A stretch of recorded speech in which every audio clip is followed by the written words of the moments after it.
hari ini sesuai dengan jadwal yang sudah kita sepakati.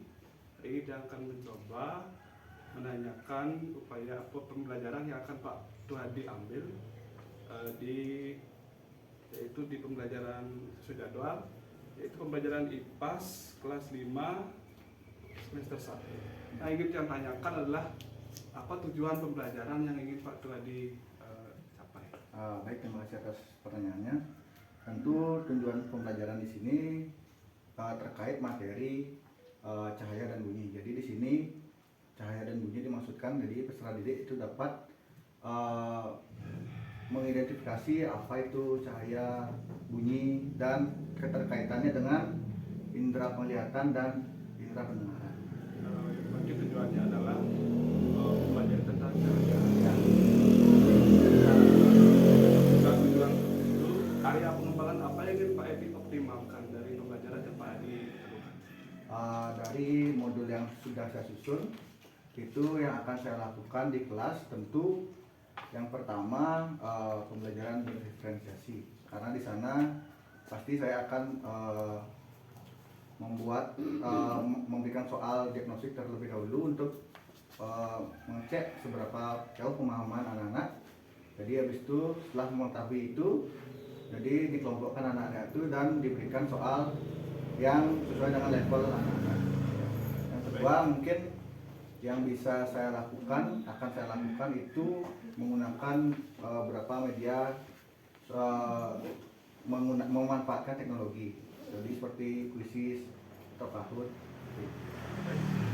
Bagus sekali upaya rencana yang Pak Adi pilih. Nah, harapan Pak Adi untuk proses pembelajaran yang Pak Adi rancang seperti apa? Untuk harapan tentu karena di kurikulum Merdeka itu berkaitan dengan kehidupan sehari-hari. Jadi saya harap anak-anak bisa mempraktekkan bagaimana sifat-sifat cahaya di kegiatan sehari-hari di rumah, dan bagaimana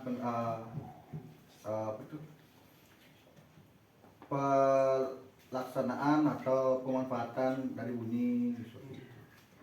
Baik, terima kasih Pak Adi dari observasi yang kita lakukan hari ini.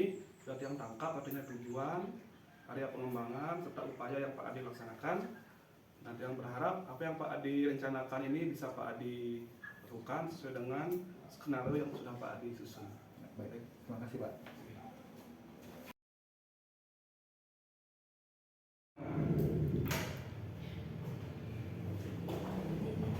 Berdiri. Aturan panganjali.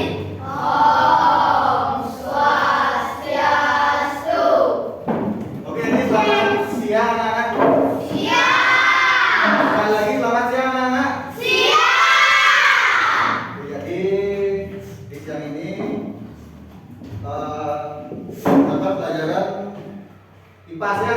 Ya. Sebelum pelajaran dimulai, Pak Adi mau cek kehadiran kalian dulu. Siapa yang hadir? Semua hadir? Semua. Hadir. Jadi sebelum kita mulai pembelajaran, Pak Adi mau ice breaking dulu biar kalian itu lebih happy, kan? Lihatin bapaknya ngantuk. Ice breaking, bangun dulu. Bangun.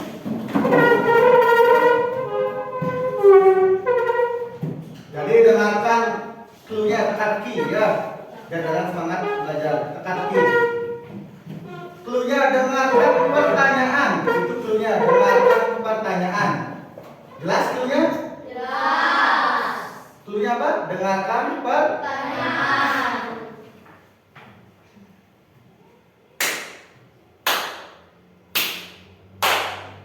Berapa nyamuk yang Pak Adi pukul?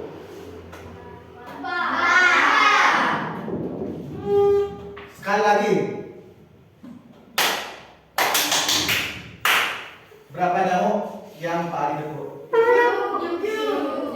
Salah, 5. Dengarin clue-nya, dengarkan pertanyaan. Berapa nyamuk yang Pak Adi pukul? Salah, 5. Dengarin clue-nya, dengarkan pertanyaan.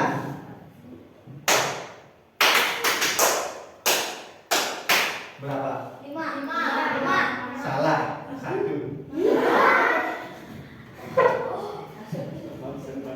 Konsentrasi ya. Dengarkan pertanyaannya.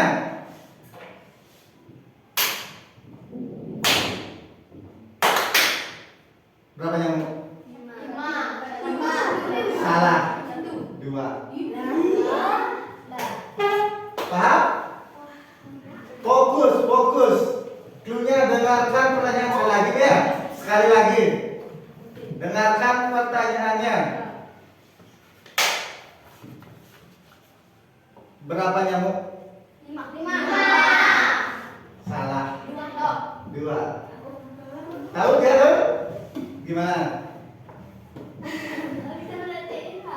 Gini ya. Dengarkan pertanyaannya. Jangan fokus ke kepuasannya Pak Adi ya. Jangan fokus dengerin pertanyaannya. Kalau Pak Adi nanya berapa nyamuk, berarti ada berapa suku kata? 2. Ya. Dengarkan pertanyaannya. Kalau Pak Adi bilang berapa? 1. Ya, 1 suku kata. Paham? Sekarang kita fokus belajar semangat? Silakan duduk.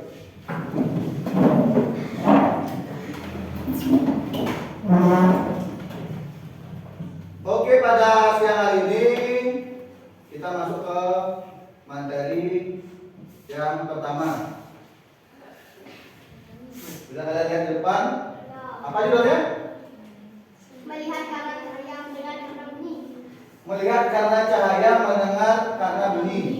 Nah, pada pembelajaran pada siang ini itu tujuan pembelajaran anak-anak itu diharapkan dapat 1. Menjelaskan cara benda menghasilkan bunyi. Nomor 2, menjelaskan sifat-sifat bunyi dan keterkaitannya dengan indera pendengaran. Nomor 3, menyajikan laporan hasil percobaan tentang sifat-sifat bunyi.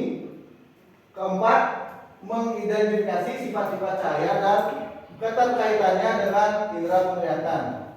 Yang terakhir, menyajikan laporan hasil percobaan tentang sifat-sifat cahaya. Jadi diharapkan anak-anak bisa mengerti atau pembelajaran ini memiliki tujuan seperti yang ada di layar. Baik, kita sebelum mulai pertanyaan, Pak Adi mau menggali apa sih pemikiran anak-anak terkait pertanyaan yang ada di depan. Nomor 1, pernahkah anak-anak melihat cahaya? Pernah atau enggak? Pernah? Di mana? Apa sumber cahayanya? Katanya di rumah. Lampu. Terus disebutkan sumber cahaya. Selain lampu apa lagi? Sumber cahaya, matahari. Sumber cahaya terbesar di bumi itu, bahkan di planet itu matahari. Karena dalam tata surya matahari itu ada di tengah. Ya, menjadi pusat cahaya bagi berapa ada planet? Berapa ada planet?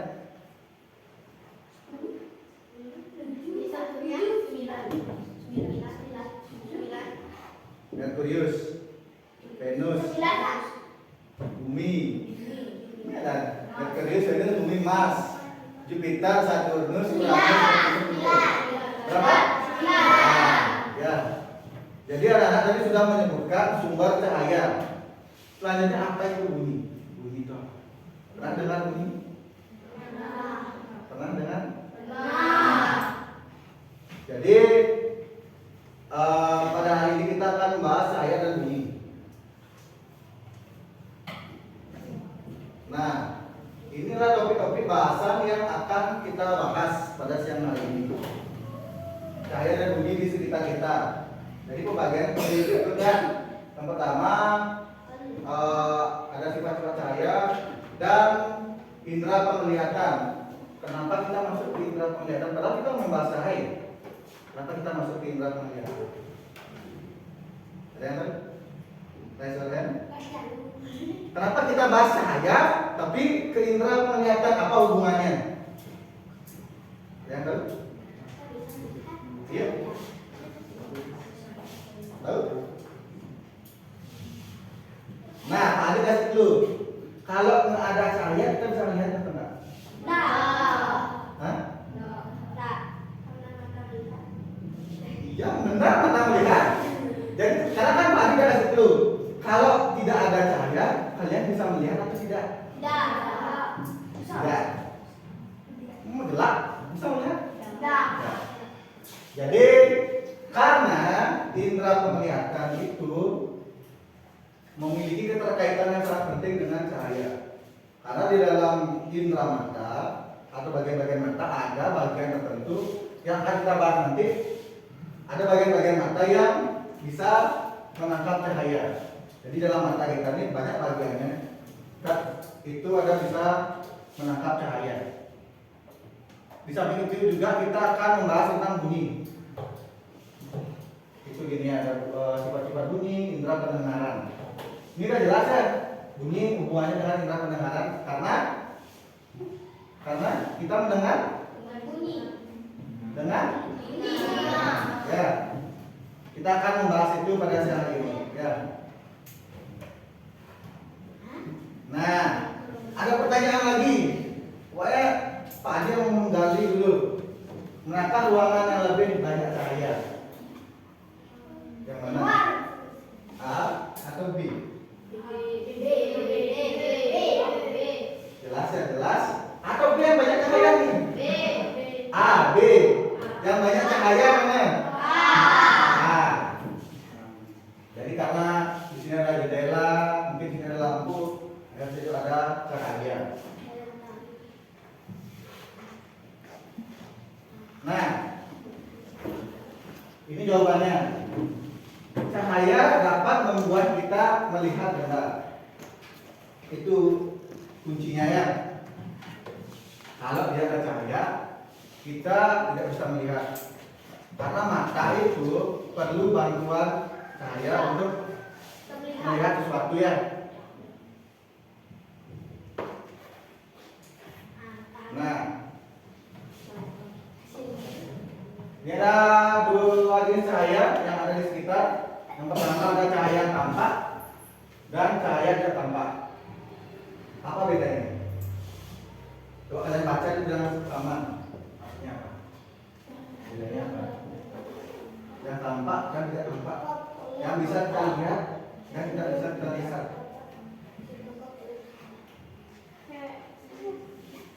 Tidak dapat dilihat dengan mata. Oke, benar, Angga. Jadi perbedaan di sini itu adalah kemampuan mata kita untuk menangkap cahaya tersebut. Contoh, cahaya yang bisa ditangkap oleh mata itu cahaya senter. Bisa kan kalian lihat? Ini kan ada cahaya nih. Bisa kan dilihat? Bisa. Kalau cahaya tidak tampak itu cahaya ultraviolet. Cahaya matahari. Ya. Kalian tidak bisa melihat cahaya matahari secara langsung. Coba kalau kalian lihat secara langsung, gimana mata kalian? Tidak dianjurkan melihat cahaya matahari secara langsung ya. Kalian tahu gerhana? Tahu ya. Kalau pas gerhana matahari kalian melihat matahari secara langsung bisa menyebabkan kebutaan. Maka dari itu kita tidak bisa melihat cahaya ultraviolet atau sinar matahari ya. Jelas? Jelas? Fokus? Gimana jawabannya? Fokus? Ulang? Kurang kompak? Fokus?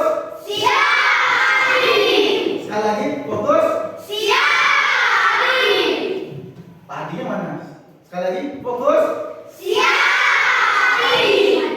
Kurang kompak sekali lagi, fokus? Siap, Pak Dia. Sekarang kita masuk ke sifat-sifat cahaya.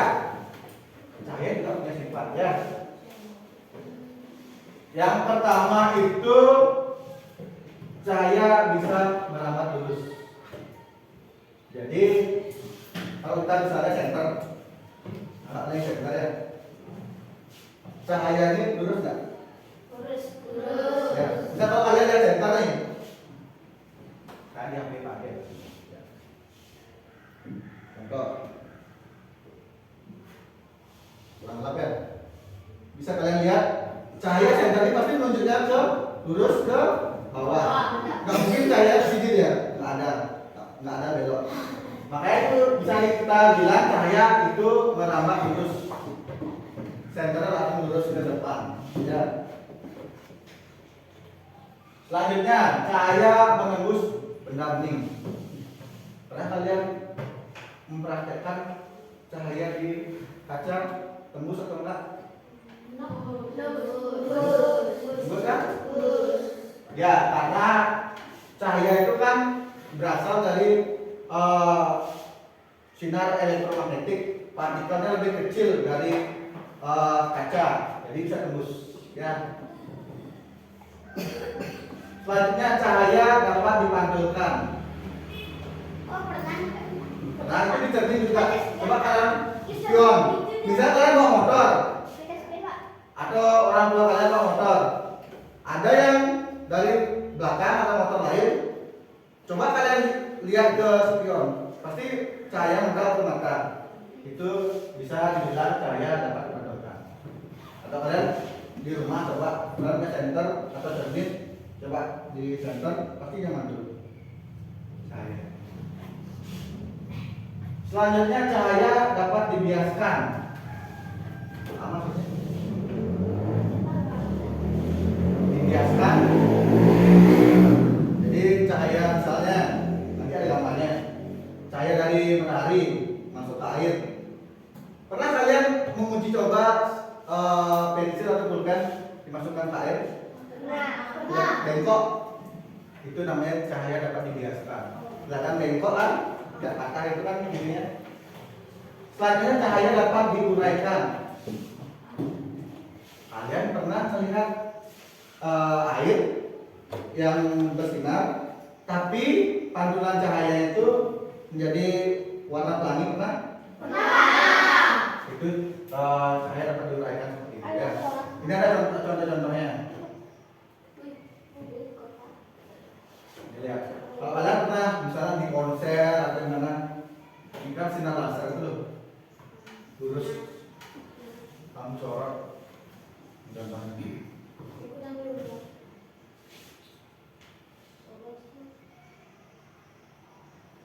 Nah, lihat kecahayaan nih.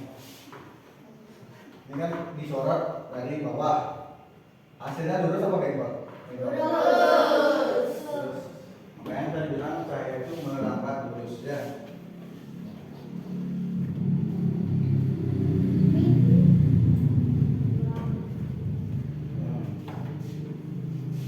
Nah ini cahaya bisa menembus benda bening.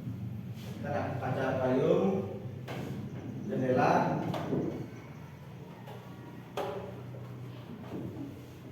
Ini langsung membentuk bayangan lurus. Itu ya pantulan bayangan karena selanjutnya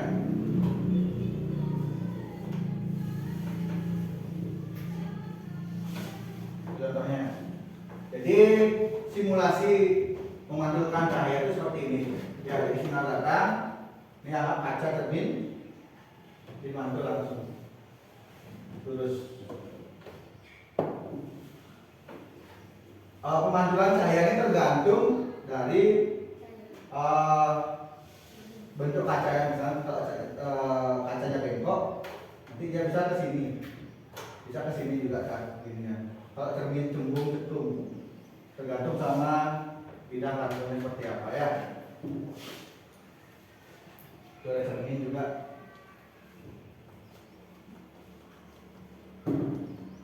Nah, ini contoh pemantulan baur. Kalian lihat ini kan contoh air.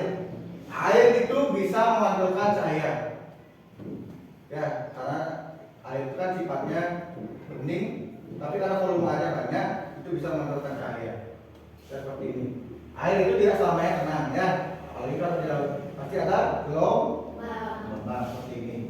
Jadi kalau bidang pantulnya itu bergelombang, pantulan cahayanya tentu tidak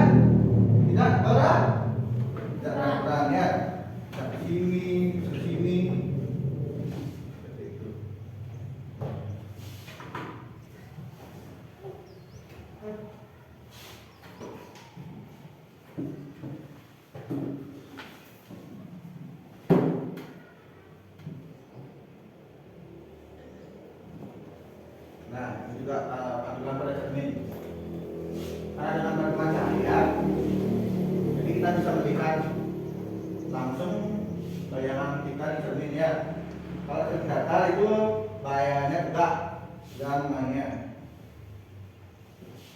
tegak pas ya sama postur tubuh kita. Bayangannya juga sama besar dan tinggi jaraknya dengan benda sesungguhnya. Jadi ukurannya pas juga sama. Kalau kalian ngaca di cermin, ukuran mukanya pasti tidak berubah, sama segitu aja.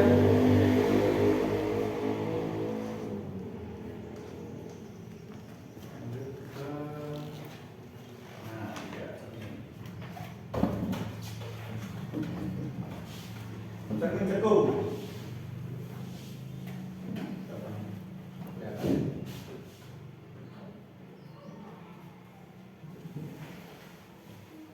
Nah, kalau cermin cekung itu seperti ini. Bayangannya dari sini terbalik ya. Jika benda amat dekat dari cermin, bayangan dekat lebih besar dan semu. Jika benda tetap dari jauh, maka bayangan nyata terbalik dan berbesar. Ini contohnya. Ini boneka sama cermin cekungnya itu masih ada jarak, makanya bayangannya terbalik. Ya. Mana bendanya jauh dari cermin.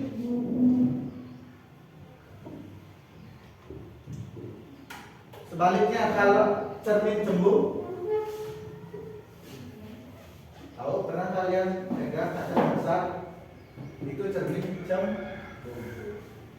itu fungsinya untuk memperbesar ya.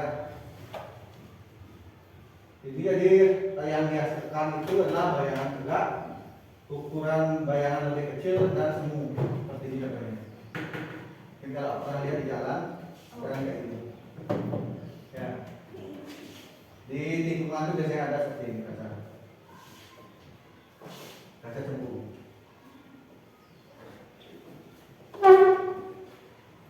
Ini cahaya dapat dibiaskan itu seperti ini. Seperti yang Pak Adi bilang tadi itu konsepnya pensilnya menjadi terlihat patah karena yang masuk air. Dan di kolam renang juga karena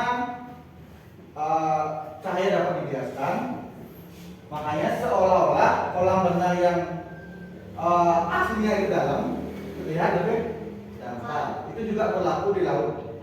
Makanya kelihatannya akhir dan tapi kalau udah nyemplung dalam. Itulah bahayanya ya. Kayak lain kali hati-hati kalau bisa berenang gitu. Mungkin kelihatan dari atas endek, contohnya aslinya dalam. Nah, ini juga cahaya dapat diuraikan ya. Ini contoh seperti ini. Ini cahaya masuk dari sini. Ini prisma kaca. Prisma kaca ini gunanya untuk memantulkan cahaya. Jadi bisa menggunakan cahaya jadi pelangi seperti ini. Jadi cahaya masuk dari sini, dipantulkan, hasilnya keluarnya pelangi. Pelangi yang kalian lihat biasanya itu merupakan juga penguraian cahaya. Itu biasanya cahaya itu masuk ke laut. Jadi laut yang menguraikan menjadi pelangi seperti ini. Jelas? Makanya karena ada gambar, jadi kalian itu ada bayangan. Nah, lanjut ke indera penglihatan. Ya. Kita menggunakan mata untuk melihat di dunia sekeliling kita. Kalau tidak ada mata, nabrak. Ya kalau nggak ada mata kan nabrak jadinya. Nah, ini dia. Mata terdiri atas bagian luar dan bagian dalam. Ya. Luar itu yang bisa kalian lihat nih, luar yang hitam putih itu bagian luar. Contohnya, nah ini mata bagian luar. Ada ini apa tuh? Itu hitamnya dan putih itu lensa. Nah, kita bahas mata bagian luar terlebih dahulu ya. Nah, yang pertama itu ada apa? Bulu mata. Bulu mata. Bulu mata itu memiliki fungsi, ya. Jadi kalau kalian bagian cewek-cewek, jangan diapa-apain bulu matanya, ada yang di eyelas itu, ya. Teman-teman itu, jangan ya. Kalau bulu matanya rontok, tidak bisa berfungsi dengan baik ya. Jadi ini fungsinya bulu mata itu melindungi mata dari debu. Jadi kalau ada debu, itu bulu mata yang terlebih dahulu untuk melindungi. Tentunya mereka di bulu mata. Kalau tidak ada bulu mata, langsung dia masuk ke mata, jadinya iritasi mata. Ya. Selanjutnya itu ada alis mata. Ini lagi ya, yang cewek, jangan dikuris alisnya ya. Karena alis mata juga berfungsi sama melindungi mata dari air atau debu juga bisa. Jadi kalau ada keringat itu pasti ditahan di sini dulu di alis mata. Kalau nggak ada alis, langsung dia turun gitu ke mata. Seperti itu. Selanjutnya ada kelopak mata. Tahu kelopak mata? Tahu ini Pak. Kelopak mata ya, yang biasa bergerak tutup buka. Jadi fungsinya itu menutup atau membuka mata. Selanjutnya ke mata bagian dalam ya. Lanjut lagi sedikit. Nah, banyak bagiannya. Banyak. Ini yang cita-cita jadi dokter dari sekarang sudah ada. Ada yang cita-cita jadi dokter sini? Tidak. 1, 2. 2 orang? 3 jadi dokter? Jadi apa? Dokter hewan. Dokter hewan kan? Hewan kan ada mata juga. Jadi kalau di ilmu kedokteran, ini dari sekarang harus suka IPA ya. Karena kalau di kedokteran itu lebih rumit. Wah, mata bagiannya apa? Ini seperti ini. Belum lagi urat-urat dalamnya atau organ-organ. Yang pertama itu yang akan kita bahas dari luar dulu. Pupil. Pupil itu mengatur banyaknya cahaya yang masuk ke mata. Ya. Jadi cahaya yang kalian terima itu diatur sama pupil. Ini. Yang hitam ini. Ya. Jadi kalau terlalu banyak cahaya, silau. Inilah yang mengatur. Jadi kalau silau dia ada yang masih instruksi gelap gitu, pupil biasanya. Jadi mata pun bekerja sama nih, nggak sendiri-sendiri ya. Selanjutnya kita ke kornea atau sklera lainnya ya. Jadi bagian sklera itu berwarna bening untuk menerima dan meneruskan cahaya yang masuk ke mata. Kornea ini bisa dibilang lensa. Mata kita itu punya lensa, punya apa tuh? Kayak berbening. Itu kegunaannya meneruskan cahaya.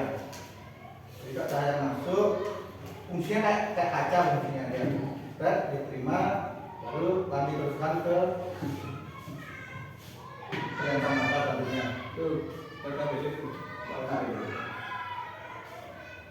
Oke, selanjutnya ini dia bisa kalian lihat di buku juga ada, coba dibuka. Bisa kalian baca juga di rumah bagian-bagian mata. Jangan lupa dibaca bukunya, oke? Ini. Ya.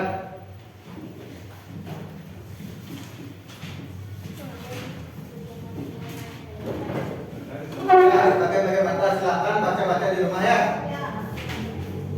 Ada selera fluid. Selanjutnya kita kuis ya.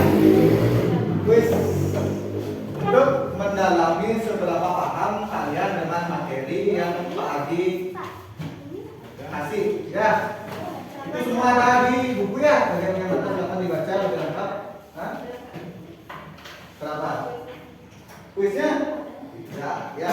Silakan jawab sendiri sesuai dengan pemahaman kalian ya. Ini kuisnya 10 soal, ya tidak banyak. Dan ABC ya.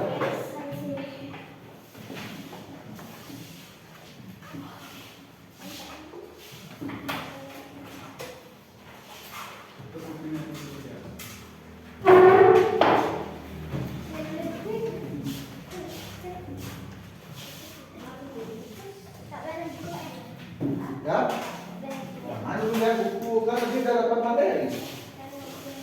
Silakan diisi nama, kelas dan tanggal hari ini ya.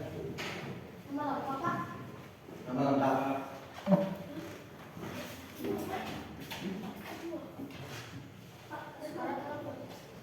Sekarang tanggal 24.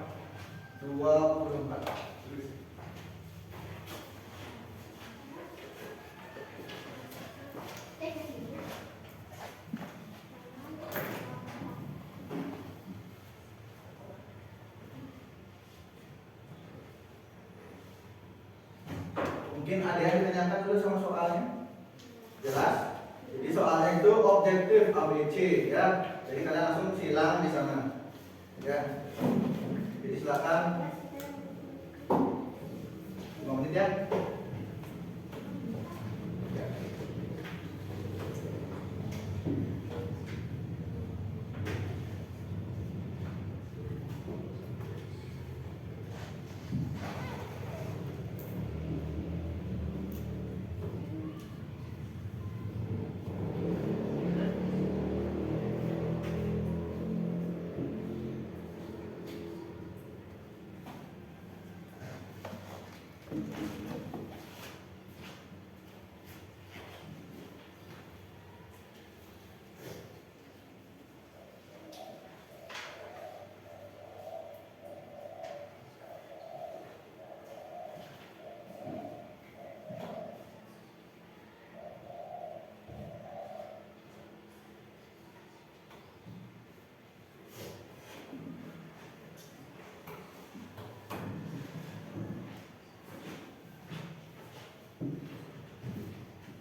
Jadi kita bahas 1 sampai 5 ya. Dari 1 sampai 5 terlebih dahulu ya. Yang bukunya Pak? Siapa yang mau menjawab nomor 1? Saya. Angkat tangan. Angga, ya. Nomor 1 dibaca soalnya lalu jawab ya. Tempat buat saya Pak. Mampu memancarkan cahaya disebut sebagai pendata. Apa? Benda di sekitar kita yang mampu memancarkan cahaya disebut sebagai Percaya. Angga, jawab apa? Benda gelap. Oke, itu masih kurang tepat. Jadi jawabannya itu Percaya. sumber cahaya ya. Jadi benda yang memancarkan cahaya itu sumber cahaya. Nomor 2. Pak, ya. Berapa? Mata adalah salah satu indera yang berfungsi untuk melihat. Cahaya yang masuk ke mata akan diatur oleh Oke, betul. Cahaya yang masuk ke mata itu diatur oleh pupil ya. Sudah tadi Pak dikasih. Ya, misalkan ya. Tapi diisi jawaban yang benar ya. Dilingkari jawaban yang benar ya. Langsung diperbaiki ya. Nomor 3. Terus Saat belajar di sekolah, Jati duduk di bangku paling belakang. Dia tidak dapat membaca tulisan secara jelas, padahal bagi teman-temannya yang lain tulisan tersebut dapat dibaca dengan baik. Kemungkinan Jati mengalami kelainan mata, yaitu rabun dekat. apa jawabannya? Rabun jauh jawabannya rabun jauh. Bisa dilihat di sini saat belajar di sekolah, Jati duduk di bangku paling belakang. Dia duduk di belakang. Ya. Dia tidak dapat membaca tulisan secara jelas. Ya. Jadi dia tulisan di sini itu dia tidak bisa baca. Itu artinya rabun jauh. Kalau di sini tulisannya atau kalian membaca buku tapi tetap juga tidak kelihatan, itu rabun jauh. Nah, ya. Itu jawabannya A. Nomor 4. Ya, nomor 4. Siapa mau jawab? Ya. Lensa yang digunakan pada kacamata untuk menolong seseorang yang menderita rabun dekat adalah silinder. Apa? Jawaban dari anak-anak itu silinder. Kurang tepat ya. Hukum dan cembung. Jawaban itu cembung. Itu rabun dekat. Kenapa cembung? Pernah kalian lihat kaca pembesar? Itu lensa cembung. Itu kalau penderita rabun dekat itu perlu lensa cembung untuk memperbesar objek ya. Cembung biar jelas besar dia objeknya. Cembung ya. Nomor 5 terakhir. Iya. Saat di kolam renang, Alma melihat dasar kolam sepertinya dangkal. Saat masuk ke dalamnya ternyata kolam renang lumayan dalam. Keadaan demikian merupakan perwujudan dari sifat cahaya, yaitu B. Dapat ditampilkan. B. Ada yang lain? B. Dapat Ada yang lain selain untuk dipantulkan? Jalan apa? Ada yang jawab C, ada yang jawab A. Itu jawabannya adalah C, dapat dilihat. Kalian. Kalau cahaya dapat dipantulkan, otomatis silau. Ini kan objeknya terlihat dangkal ya, seperti di kolam renang ya. Jadi untuk jawaban yang salah silakan dibenarkan ya, dilingkari. Ya.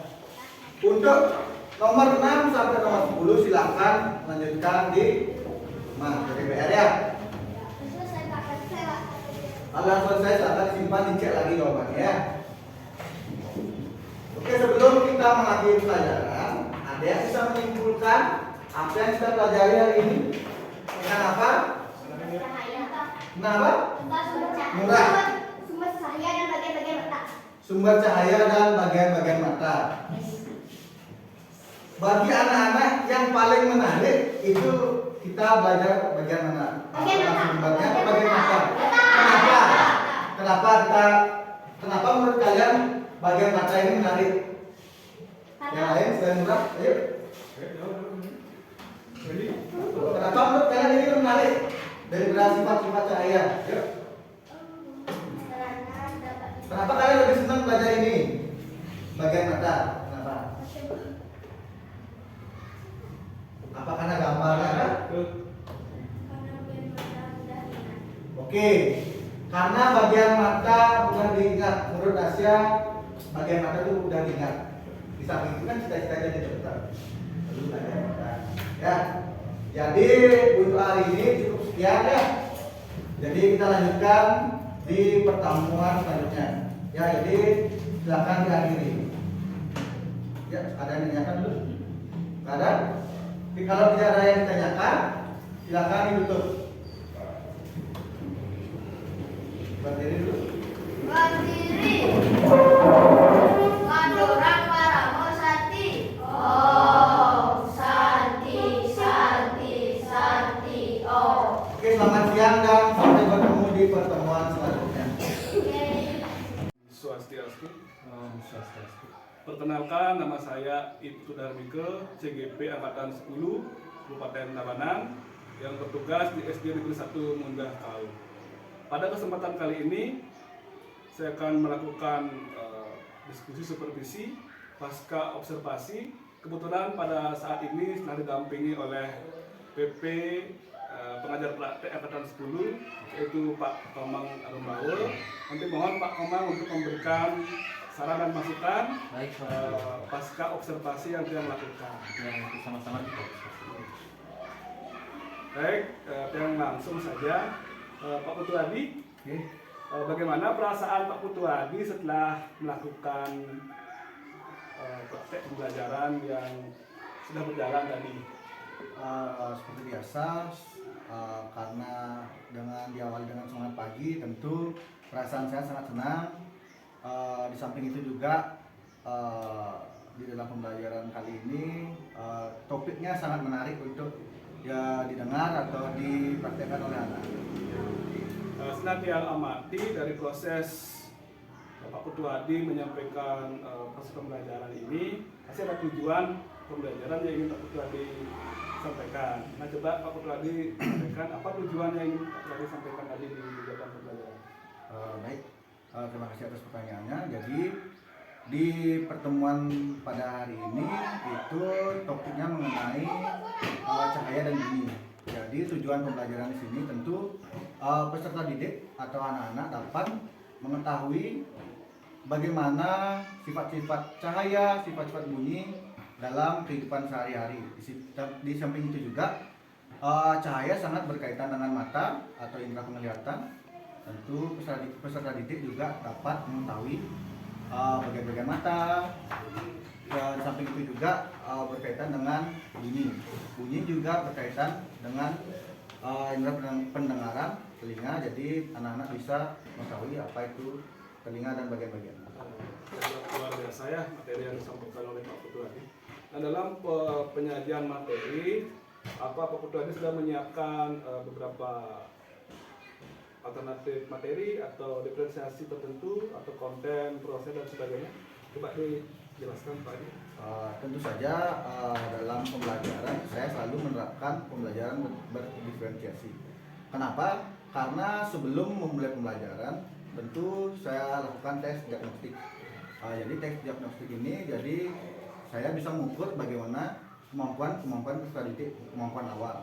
Tentu di setiap kelas itu peserta didiknya memiliki kemampuan yang berbeda. Jadi di sini tentu saya menyajikan materi dengan bantuan video, PowerPoint. Karena perbedaan level di antara peserta didik, tentu saya sudah memberikan tugas sesuai dengan level mereka. Jadi contoh berdiferensiasi konten. Jadi di tugas mereka atau di LKPD tentu menyesuaikan dengan level mereka. Kalau anak-anak yang bisa tentu jadi tugasnya lebih sulit, dan sebaliknya jika level anak-anak yang rendah tentu tugasnya lebih gampang. Iya. Tadi dia menangkap dari proses yang Pak Adi lakukan, sudah melakukan diferensiasi dari konten. Pak Adi sudah menyiapkan sumber belajar, baik itu teks bacaan, video, kemudian menyiapkan PowerPoint. Kemudian dari proses juga Pak Adi sudah mendesain suatu kegiatan yang menciptakan proses yang berbeda yang lihat tadi. Kemudian dari produk, nah produk yang ingin Pak Adi hasilkan dari proses pembelajaran yang Pak Adi lakukan itu seperti apa? Atau bentuknya bagaimana? Karena tadi anak-anak saya tugaskan untuk berkelompok, jadi tentu produk yang dihasilkan tentu berbeda karena setiap level anak-anak juga berbeda. Jadi di sini jika level anak-anak itu tinggi, saya tugaskan untuk membuat poster. Untuk level yang menengah, saya berikan tugas untuk menggambar bagian mata. Lalu jika levelnya rendah, saya suruh mereka untuk merangkum atau menceritakan bagaimana fungsi mata atau fungsi telinga seperti itu. Nah itu sangat luar biasa ya, dari diferensiasi yang sudah Pak Adi lakukan ini sudah mengena ketika diferensiasi yang ada. Nah ingin yang tanyakan selanjutnya, apakah ada kendala selama Pak Adi mempersiapkan materi pelaksanaan pembelajaran yang tadi sudah Pak Adi lakukan? Untuk kendala, tentunya sebelumnya saya ingin merancang pembelajaran berbasis teknologi, karena di sini anak-anak kebetulan tidak semua membawa HP dan terhalang dengan koneksi internet. Jadi untuk LKPD itu yang seharusnya saya tampilkan dan dijawab melalui handphone, saya print out dan saya bagikan secara langsung dengan anak-anak. Ya, yang tangkap di sini artinya Pak Adi sudah berupaya membaca, menganalisis kendala yang ada dan melakukan perbaikan atau upaya untuk melaksanakan kegiatan belajar yang efektif. Nah mungkin yang terakhir Pak Adi, apa harapan Pak Adi untuk materi-materi selanjutnya untuk mempersiapkan diri agar nanti ke depan ini kan pembelajaran tidak hanya diferensiasi. Di pembelajaran itu juga ada pembelajaran sosial, budaya positif, kemudian bagaimana kita mengajarkan anak itu bekerja bersama-sama, secara berkelompok dan sebagainya. Nah, apa yang akan Pak Adi lakukan di pembelajaran selanjutnya agar pembelajaran yang Pak Adi susun itu lebih berpihak kepada peserta didik? Tentunya dalam pembelajaran selanjutnya saya akan menanamkan budaya positif anak-anak, bagaimana berkolaborasi terlebih dahulu, karena dengan bersama-sama jadi anak-anak itu lebih bisa menangkap materi yang bisa didapatkan oleh saya sebagai guru. Jadi di samping itu juga selain penanaman budaya positif tersebut, saya akan menanamkan berpikir kritis seperti itu. Baik Pak Adi, nah, semoga nanti Pak Adi bisa melaksanakan itu dan tetap berpesan agar apa yang Pak Adi lakukan ini terus dikembangkan, ditingkatkan agar pembelajaran yang Pak Adi susun selanjutnya itu lebih efektif dan lebih berpihak kepada peserta didik. Ya mungkin sekian observasi supervisi pasca yang lakukan hari ini. Kebetulan di sebelah ada Pak PP, mohon saran dan masukan terhadap kegiatan observasi pasca pembelajaran yang telah dilakukan oleh guru di sekolah dia Pak Adi Surya Paskaliga. Baik Pak Putu, terima kasih atas kesempatannya untuk ikut berkolaborasi dalam kegiatan ini. Saya sebagai pengajar praktek sangat senang ya. Saya mengapresiasi sekali kegiatan ini. Mudah-mudahan ini sering dilakukan pada guru-guru yang lain, jadi bisa meningkatkan kompetensinya, bisa mengembangkan atau mengamalkan ilmu yang didapatkan khususnya di CGP ini. Juga sama Pak Adi, terima kasih pembelajarannya sudah bagus. Nanti saran saya bisa meningkatkan lagi, berinovasi lagi terhadap konten-kontennya biar lebih menarik, misalnya dengan animasi, dengan video-video yang disenangi oleh siswa. Selamat bekerja Pak Putu, dilanjutkan. Mungkin untuk kesempatan kali ini itu yang dapat saya tambahkan. Terima kasih. Baik, terima kasih dan masukan dari Pak PP yang akan menjadikan bahan acuan untuk perbaikan terus pembelajaran selanjutnya. Untuk Pak Adi juga nanti kita bersama berkolaborasi, lalu bekerja sama untuk bagaimana menciptakan proses pembelajaran yang efektif yang berpihak kepada peserta didik. Mungkin sekian Pak Adi kegiatan pasca observasi untuk siang hari ini.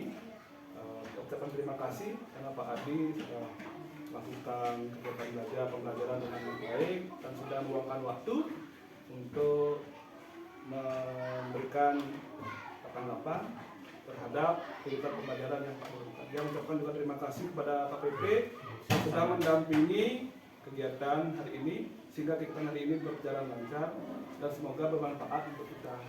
Kita akhiri kegiatan hari ini dengan forensik. Om Sar